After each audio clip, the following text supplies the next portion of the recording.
Vamos falar agora dele, o cimento de ionômero de vidro. Quando eu comecei a aula, eu falei, é um material que é muito cobrado em concurso. Na última prova da Marinha não cobrou, não teve nada, mas é sempre importante, tá? Por que ele é muito cobrado?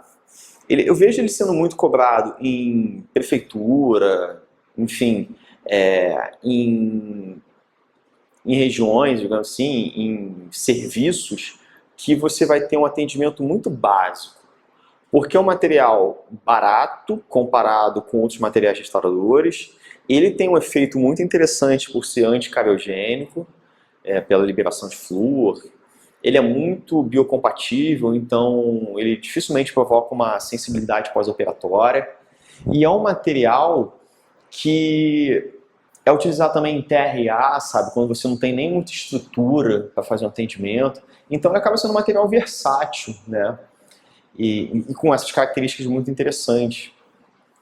Agora, o último concurso da Marinha, que eu vi as provas, que eu vi a prova, tinha muita questão de cerâmica e não de ionômero de vidro. Fica pensando, pô, de repente estão selecionando o pessoal que vai trabalhar muito com cerâmica. Cerâmica a gente vai ter uma aula sobre isso ainda, né?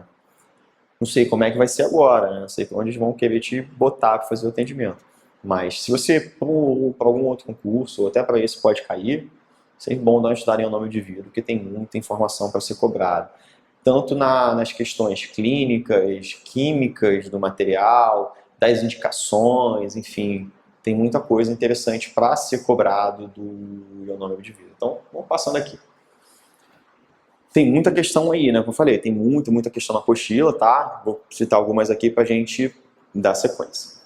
Introdução, formulado por Wilson Kent 71, combinação de cimento de silicato, que tem a liberação do flúor, com o policarboxilato de zinco, que vai dar a adesão. Composição, sílica, alúmina, fluoreto de sódio, alumínio, fluoreto de cálcio, fluoreto de alumínio e fosfato de alumínio. Então, basicamente, a gente tem sílica, que garante ele ser um vidro, né? Alumínio, flúor e até um pouco de fosfato também, tá? Mas eu queria chamar mais do sódio também, mas queria chamar a atenção mais do flúor, cálcio e fosfato, tá?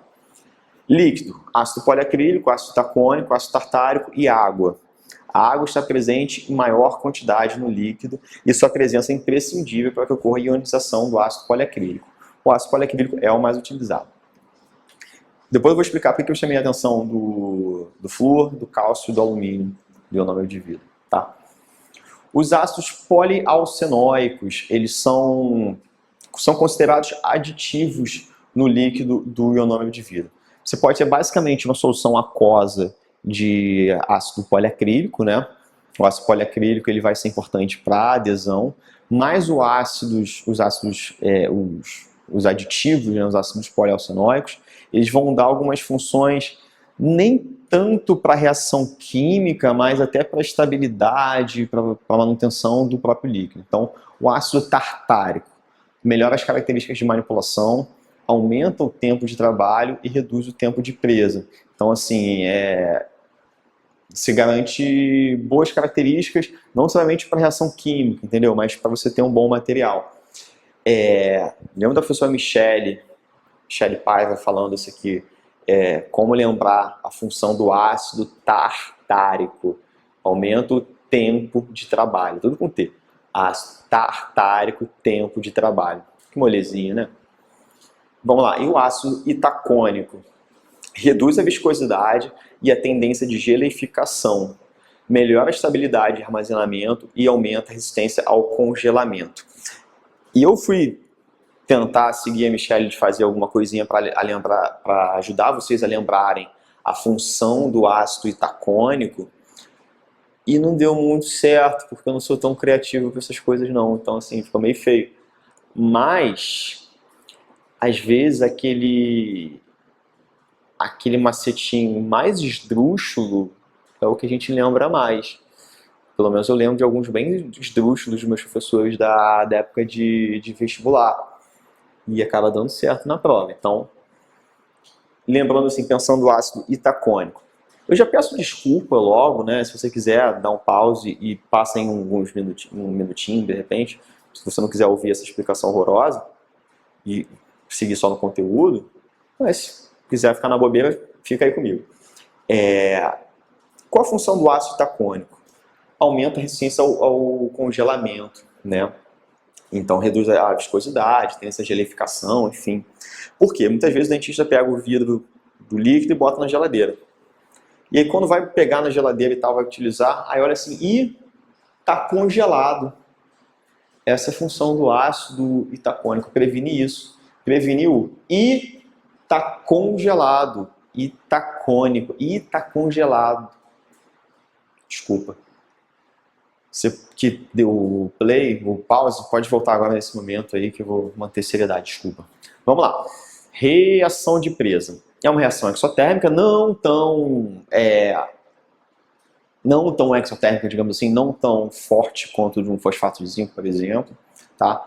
Manipulação é simplesmente aglutinação, ou seja, levar o pó ao líquido, aglutinar o pó ao líquido. Você não precisa fazer uma manipulação vigorosa, não precisa fazer movimentos específicos, é só levar o pó ao líquido, é bem simples até.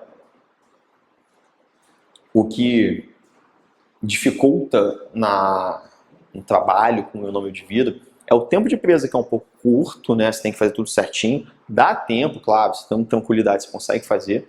Mas é você levar na seringa centrífuga, na pontinha certa, deixar o material tudo organizadinho lá e levar na cavidade. Preencher a cavidade. O aumento da temperatura acelera a reação de presa para aumentar a energia cinética das moléculas. Claro, se você está num ambiente mais quente, sem ar-condicionado, você tem uma agitação das moléculas, então maior reação química, diminui o tempo de presa. Tá? É dividida didaticamente em 3 fases. Vamos lá, fase 1. Ionização do ácido e deslocamento dos íons, ou seja, essa solução aquosa, o líquido, tem ácido poliacrílico, essa água vai quebrando os cristais presentes no pó, aquela composição toda que tem flúor, alumínio, cálcio, enfim, sódio, começa a quebrar e começa a liberar esses íons, tá? E aí você tem agora já a reação com os íons. Fase 2, formação de matriz de polissais, formação de policarboxilato de cálcio inicialmente e depois o policarboxilato de alumínio. Fase 3, formação de gel de sílica e presa final. Após 7 a 8 minutos do início da mistura, o material irá adquirir propriedades mecânicas adequadas para suportar a condensação do amálgama, contração de polinização ou cargas mastigatórias. Deixa eu só voltar aqui na fase 2, que eu falei, eu vou chamar a atenção para 3 componentes do pó. Eu tenho lá os componentes e eu tenho basicamente flúor, cálcio e alumínio, certo? Beleza. Vamos pensar na valência, ou seja, naquela condição de quantos elétrons esse material, como eu estou falando de íons, né? Os íons, cada íon tem sua valência, de quantos íons ele precisa se ligar para atingir um equilíbrio, né? Que os íons eles nunca estão satisfeitos, né? Eles estão sempre buscando algum equilíbrio, né? A não ser, claro, os gases nobres. Então, a valência do flúor é mais 1. A valência do cálcio, mais 2. E do alumínio, mais 3. O que isso significa? O flúor é mais fácil ele formar, ele só precisa de um elétron, porque assim, ele perdeu um elétron, se ele quiser chegar a ficar neutro, digamos assim, estável, em equilíbrio, ele precisa somente de um elétron. Então arrumar um elétron para ele é rapidinho. O flúor, por sinal, é o elemento mais eletronegativo na tabela periódica. O que significa isso? É o elemento que consegue se ligar rapidamente, mais facilmente para atingir o equilíbrio. Então, rapidamente, o flúor é o primeiro a se estabilizar. Depois, o cálcio, porque a valência dele é mais 2, ele precisa de 2 elétrons. Demora um pouquinho mais que o flúor? Demora, mas rapidamente ele consegue. E por fim, o alumínio, porque a valência é mais 3. Então faz sentido nisso, tá? Então primeiro você tem a formação e a liberação de flúor, começa a ligar na cavidade, começa a ligar a hidroxiapatita, forma a fluorapatita, começa a liberar para o meio, enfim. Depois, formação do policarboxilato de cálcio inicialmente e depois policarboxilato de alumínio. Ah, rapaz, então por causa dessa valência acontece isso? Tudo química. Que maravilha! Agora eu entendi. Entendeu mesmo? Depois a pergunta, tá? Então vamos lá. Propriedades. Então vamos citar as propriedades. De propriedades muito interessantes que a gente tem do ionômero de vidro, a primeira já está escrita aqui, adesão. A adesão química, também chamada de adesão verdadeira, porque a gente sabe que a adesão dos sistemas resinosos é uma adesão, uma retenção micromecânica. Já a do flúor não, é adesão química mesmo, é a troca de elétrons, é uma interação química com a parede da cavidade, tá? Outra característica super interessante, né, já citei aqui, é a liberação de flúor. Por ser um material que tem flúor na sua composição, ele libera flúor, mas ele também tem a capacidade de absorver, de se recarregar o flúor da cavidade oral quando você tem uma nova fonte de flúor, como uma escovação, pasta de dente tem flúor, ou um bochecho com flúor, ou aplicação tópica de flúor no dentista, então ele absorve e depois vai liberando novamente. E isso acaba sendo também anticariogênico. É um material biocompatível porque ele possui um ácido na sua composição, um ácido poliacrílico. Eita. Porém, é um ácido fraco, porque um ácido tem alto peso molecular, ele não libera muito hidrogênio, ele não tem uma acidez alta, e por ser um ácido com alto peso molecular, ele não consegue entrar bem nos túbulos dentinários, então ele não agride muito a polpa, mesmo em cavidades profundas. E por fim, quer dizer, tem várias propriedades, mas ele também é um material que tem um coeficiente de expansão térmica linear muito próximo ao dente. Então, se o dente tem um aquecimento na cavidade oral, se tomar um café, o dente ele aumenta de volume. Não é visível ao olho nu, mas ele aumenta um pouquinho. O ionômero também, na mesma proporção praticamente, tá? Outra característica até de voltando assim na característica de biocompatibilidade, o próprio fato de liberar flúor, esse anticariogênico, também é uma característica de biocompatibilidade, porque ele está promovendo um benefício para o dente. Então vamos lá. A adesão. Como falei, a adesão química verdadeira. Os íons carboxílicos do líquido se aderem, faltou o M ali, se aderem ao cálcio do dente. A adesão do esmalte maior que na dentina e maior na dentina esclerosada do que na dentina normal. Por quê? Óbvio. Porque os íons carboxílicos se aderem ao cálcio do dente. Onde eu tenho mais cálcio? No esmalte ou na dentina? Esmalte. Na dentina normal ou na dentina esclerosada? Esclerosada. Por quê? A dentina esclerosada é hipermineralizada. Muito bem, isso aí, respondeu certinho. Vamos lá. Para uma boa adesão, é necessária a remoção do smear layer. E você pode fazer isso com ácido poliacrílico 10 a 20% por 10 a 20 segundos.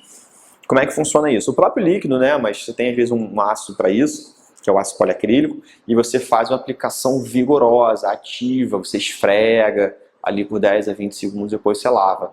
Resseca a dentina? Não, também não. Só remove o excesso de umidade também, tá?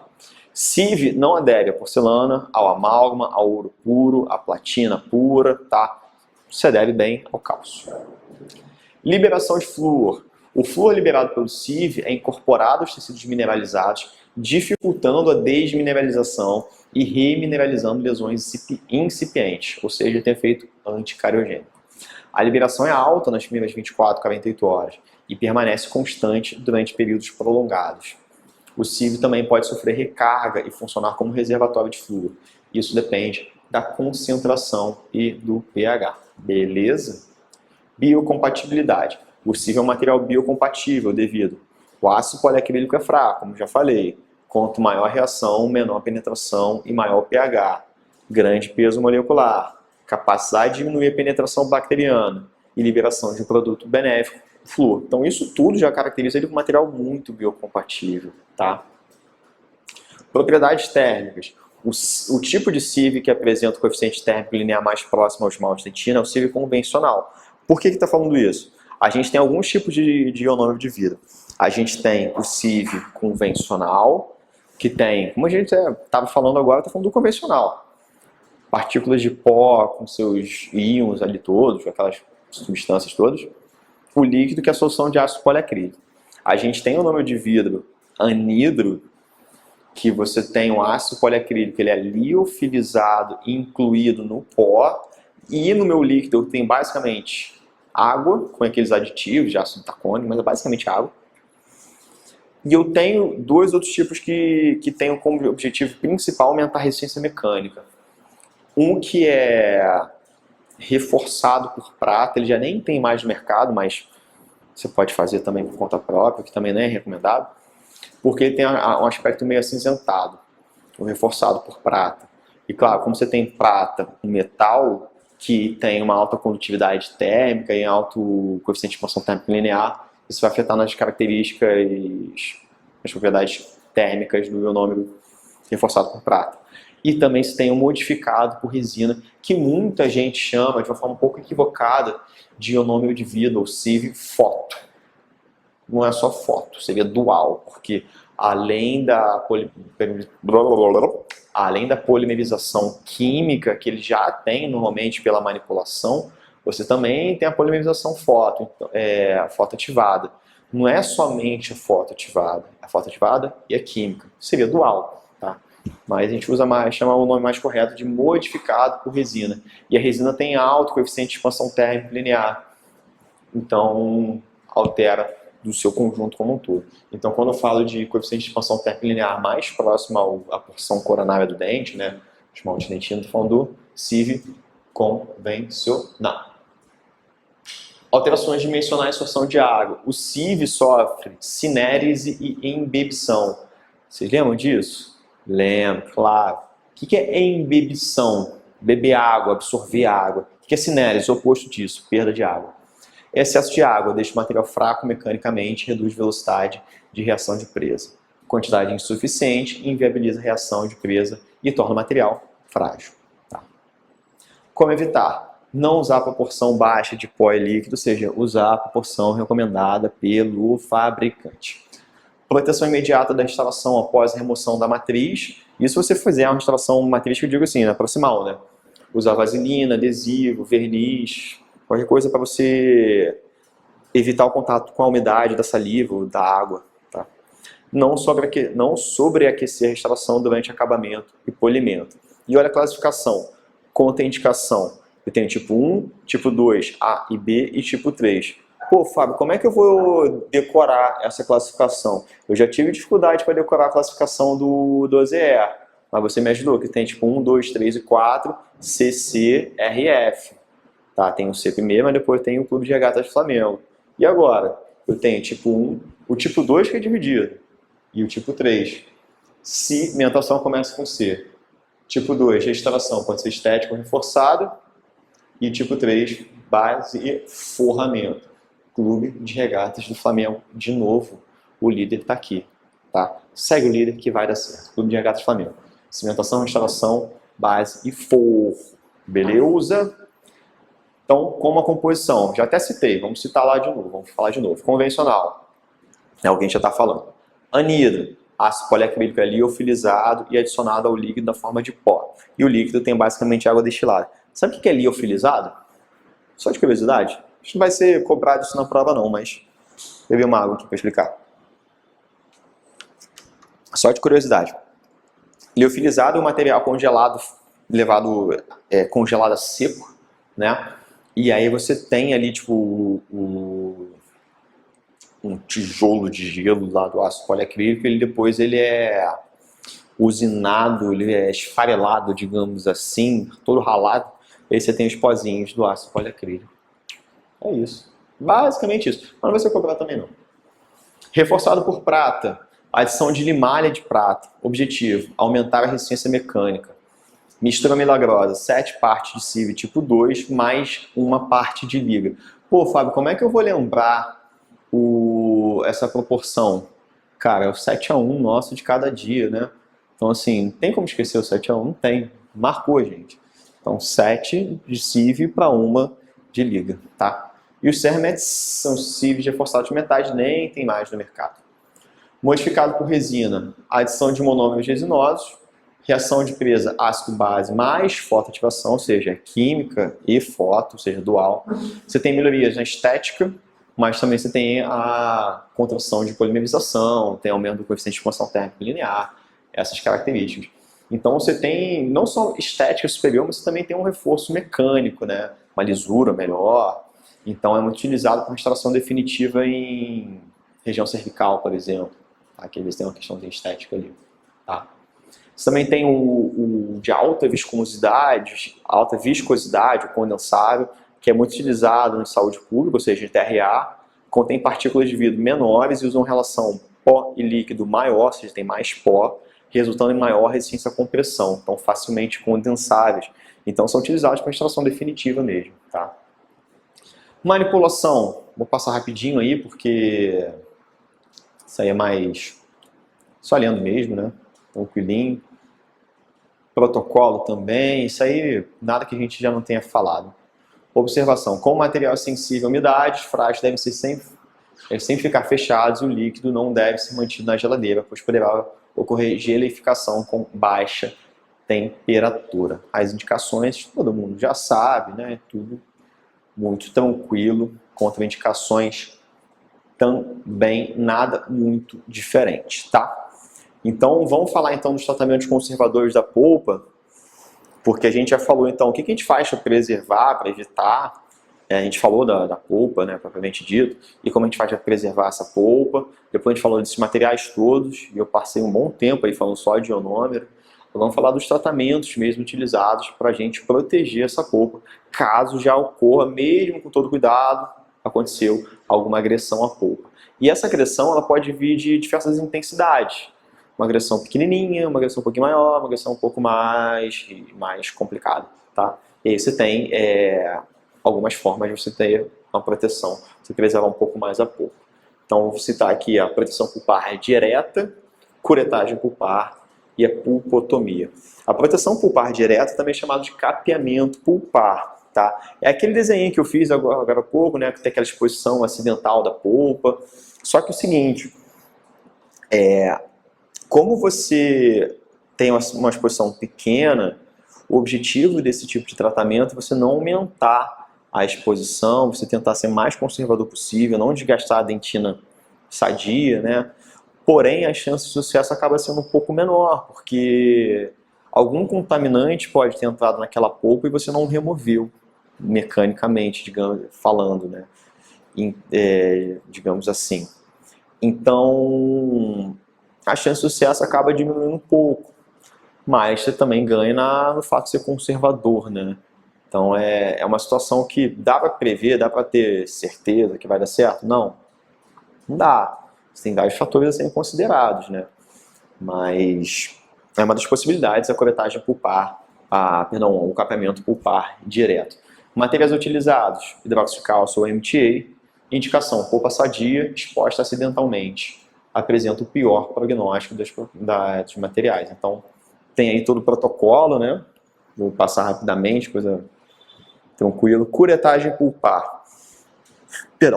Polpa sadia exposta acidentalmente e ausência de sintomatologia. Ou fratura coronária com exposição pulpar, principalmente dentes anteriores. Qual que é a proposta? Remoção de parte da polpa coronária para evitar um processo inflamatório. Então é o seguinte, você já teve aí nesse caso uma exposição um pouquinho maior, um pouquinho mais significativa. Então você já tem um acesso à polpa maior também. Então, como você tem alguma contaminação, pode ter uma contaminação, uma camadinha um pouquinho mais profunda da polpa, você remove ela parcialmente, ou pelo menos naquela região, e aí vai botar um material ali em cima para estimular a formação de uma nova dentina reduzindo o volume da câmara pulpar, obviamente. O que é interessante falar é o seguinte, beleza, eu vou remover um pouco essa polpa. Como? Primeiro, tem que avaliar como é que está a condição dessa polpa. Se está uma polpa, uma consciência saudável, um sangramento normal, saudável, uma consciência boa, um aspecto clínico de ter pouco tempo de contaminação ou de abertura, enfim. E eu tenho que utilizar um material bem limpo e bem cortante, né? Uma colher de dentina, por exemplo, bem afiada, porque senão eu vou acabar esgarçando e gerando um outro trauma no dente. Então tem que ser uma coisa bem cirúrgica, digamos assim.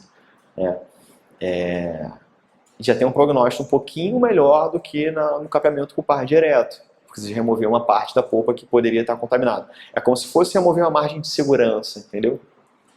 Então A pulpotomia é preferência, pois se remove mais tecido em profundidade, logo há mais chance de remoção de todo o tecido afetado. Então é o seguinte, é meio que uma gradação de quanto que você está tirando de polpa. Curetagem pulpar, perdão, proteção pulpar direta, o capeamento pulpar, você não remove nada, então você pode ter uma agressão ali dentro. A curetagem pulpar se remove um pouquinho. A pulpotomia, você remove toda a polpa coronária. Bom, assim, está sendo mais agressivo, mas a chance de sucesso é um pouquinho maior, tá? Então, pulpotomia, maior índice de sucesso nos tratamentos conservadores. Indicação, inflamação da polpa coronária. Objetivo, remoção da polpa coronária total, mas preenchimento com material biocompatível. Então, ó, vamos ver os aspectos clínicos para a indicação da pulpotomia.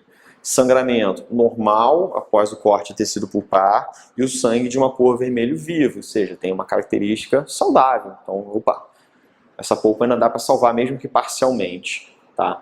Fatores desfavoráveis em relação ao sangramento. Quando não sangra mais, ou quando está muito escuro, muito claro, então essa polpa não está saudável, não adianta tentar preservar muito não. Remanescente pulpar, quais são os fatores favoráveis? Polpa com resistência à cureta, um aspecto pastoso do que feito, um aspecto normal, né, de polpa. Desfavoráveis quando a polpa já não tem consistência, quando se degrada facilmente, já está toda, enfim, toda degradada. Coroa dentária, fatores favoráveis, quase íntegra, tem muita estrutura dentária ainda, com paredes espessas, resistências. E desfavorável, uma grande destruição coronária, necessitando colocação de um núcleo intracanal. Melhor até que o termo núcleo intracanal seria um retentor intrarreticular, né? Ou seja, quando você não tem mais estrutura de coroa, precisa fazer um tratamento restaurador. Beleza, vou preservar a polpa, mas eu não tenho onde reter esse meu tratamento restaurador, direto ou indireto, dependendo da situação. Se eu tiver uma grande perda coronária, é muito provável que seja um tratamento indireto. E aí você não tem onde reter, então às vezes é melhor você remover todo esse tecido pulpar, instalar um retentor intrarreticular para dar mais retenção, buscando retenção dentro da raiz, e aí, enfim, faz um núcleo de preenchimento e aí um tratamento restaurador indireto, tá? Aspectos da técnica que devem ser cuidados para favorecer o sucesso. Instrumento cortante, curetas, oferecem corte mais homogêneo e deixa a polpa mais próxima do ideal. Lembrando, tem que estar bem afiada. Brocas esféricas podem ser utilizadas, mas deve-se tomar cuidado para não deixar raspas de dentina na polpa. Tem que lavar abundantemente. Solução irrigante deve ser feita com água destilada, soro fisiológico e detergente. Poderia até usar, se você quiser uma hemostasia naquele momento, uma solução de hidróxido de cálcio. Não usar hipoclorito de sódio, pois é um potente solvente pulpar. Vai ter destruição dos componentes importantes. Então a gente usa o hipoclorito quando quer fazer um tratamento endodôntico de verdade, remover tudo e lavar. Se eu faço em 2 sessões, uso corticoide e antibiótico por 2 a 7 dias. Em uma sessão, uso de corticoide e antibiótico por 10 a 15 minutos antes do selador biológico. Aí é o remédio Autosporin, a gente costuma utilizar para fazer isso. Tá? Escolha do revestimento biológico, tratamento conservador provisório. Você quer uma risogênese, se tem uma risogênese incompleta, pasta seca de OZE, não vai formar ponte de dentina, para facilitar o tratamento endodôntico futuramente. Ou seja, você quer esperar a formação da raiz completamente para depois fazer um tratamento endodôntico. Agora, se é um tratamento definitivo, você bota o hidróxido de cálcio ou MTA para ter a formação da ponte de dentina. Tá? Influência da idade. Alguns estudos mostram que a pulpotomia deve ser realizada em pacientes jovens, tá? E outros acham mais importante o aspecto clínico do remanescente pulpar do que a idade do dente, né? A idade eu acho muito relevante, né? Porque pacientes jovens a chance de recuperação é sempre maior. Mas não adianta eu ter um paciente jovem com a minha polpa já toda degradada e falar, é jovem, vai se recuperar. Também não. Então, o aspecto clínico do sangramento, aquele sangramento vivo, aquele aspecto saudável da polpa, isso sim é realmente muito, muito importante. Beleza? Então, os protocolos, papapá, e vamos a algumas perguntinhas. Você vê, já pulo direto para a pergunta 9, tá? Então, passa aí as folhinhas aí. Vamos lá ler uma perguntinha aí. Os vernizes cavitários são utilizados nas instalações com amálgama de prata, com a finalidade de, letra A, serem bons isolantes térmicos e estimularem a formação de dentina. Não estimula a formação de dentina, não. Serem bons isolantes térmicos e elétricos, não. Serem bons isolantes térmicos e aumentarem a microfenda com o passar do tempo, Constitui reserva de flúor? Não, só não deu nome de vidro. Diminuir a infiltração marginal e prevenir a descoloração marginal das estruturas dentárias? Aí sim, resposta certa, letra E. Questão 11. Ação do hidróxido de cálcio em um capeamento direto no início é de necrose da camada superficial da polpa? É isso aí. Eu vou ter essa questão porque eu gosto muito desse mecanismo. Vamos ler a seguinte. B. Indução da formação de dentina secundária? Não. A dentina secundária, gente, é uma dentina fisiológica. Ela é formada pela primeira geração de odontoblastos, só que ela tem a diferença da primária e da secundária, que a primária é antes do dente entrar em erupção, antes de entrar em oclusão, na verdade. Depois que o dente entra em oclusão, começa a ter aquele traumatismo crônico de baixa intensidade, você já tem uma dentina secundária, porque os túbulos já começam a ficar um pouco mais tortuosos. É saudável ainda e clinicamente você não tem como visualizar, não tem como diferenciar clinicamente. Ih, cheguei na dentina secundária. Não tem como identificar isso não, tá? Mas não é o hidróxido de cálcio que induz essa formação não, tá? Aumento do número de odontoblastos? Não, ele mata no primeiro momento, se necrose superficial. Formação de dentina esclerosada, de início não, tá? No capeamento pulpar direto não.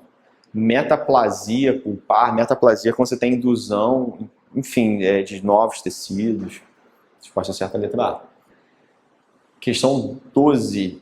Os cimentos de ionômero de vidro são, genericamente, fornecidos na forma de pós, com várias tonalidades, compostos de vidro de silicato de alumínio e líquido, representando solução aquosa de ácido itacônico?